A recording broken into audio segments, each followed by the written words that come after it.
কোটিপতির ছেলের আসল পরিচয় এক। শৈশব ও শিক্ষা। ঋষভ জন্মেছিল এক ধনী পরিবারে। তার বাবা অরিন্দম সেন ছিলেন দেশের অন্যতম বড় ব্যবসায়ী।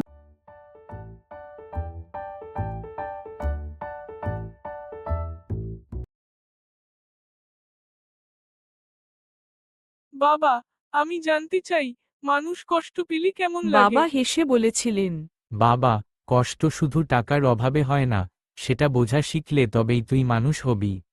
এই কথাটাই ঋষভের মনে গেঁথে যায়। নিজেকে প্রমাণের যাত্রা। বিশ্ববিদ্যালয়ে ভর্তি হওয়ার পর ঋষভ ঠিক করল, সে কারো সাহায্য না নিয়ে নিজের জীবন নিজে গড়বে। সে নিজের পরিচয় গোপন করে, পুরনো পোশাক পরে একটা ছোট শহরে চলে যায়। সেখানে এক সস্তা হোটেলে কাজ পায়। রুম পরিষ্কার করা, থালা ধোয়া আর টেবিল সাজানো ছিল তার কাজ। লোকেরা ভাবে সে গরিব ছেলে। তাকে প্রায়ই বলা হতো, এই গ্লাসটা ভালো করে ধো, তুই কিছুই পারিস না।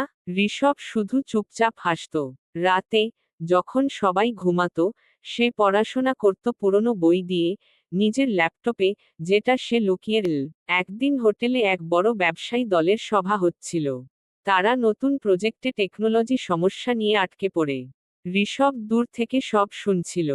তারপর সাহস করে এগিয়ে যায়। এর থেকে বড়, স্যার, যদি অনুমতি দেন, আমি চেষ্টা করতে পারি।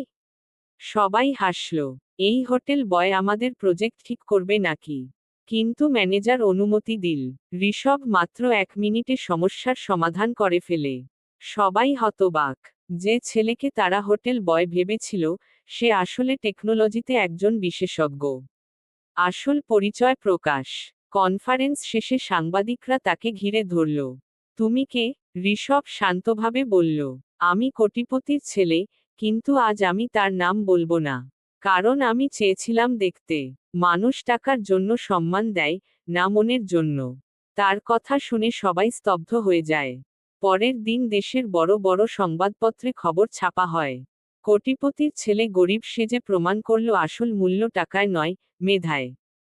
পরিবারের গর্ব ও নতুন সূচনা। ঋষভ বাড়ি ফিরে গেল।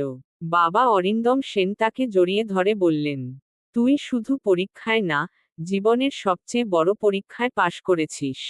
পরে ঋষভ নিজের নতুন কোম্পানি শুরু করে, যেখানে গরিব কিন্তু মেধাবী ছাত্রদের চাকরি ও প্রশিক্ষণ দেয়া হতো। সে বলতো, এর থেকে বড়, আমি একদিন ভিখারির মতো কাজ করেছি, তাই জানি কষ্ট কি জিনিস। এখন আমি চাই, কেউ যেন সুযোগের অভাবে থেমে না যায়।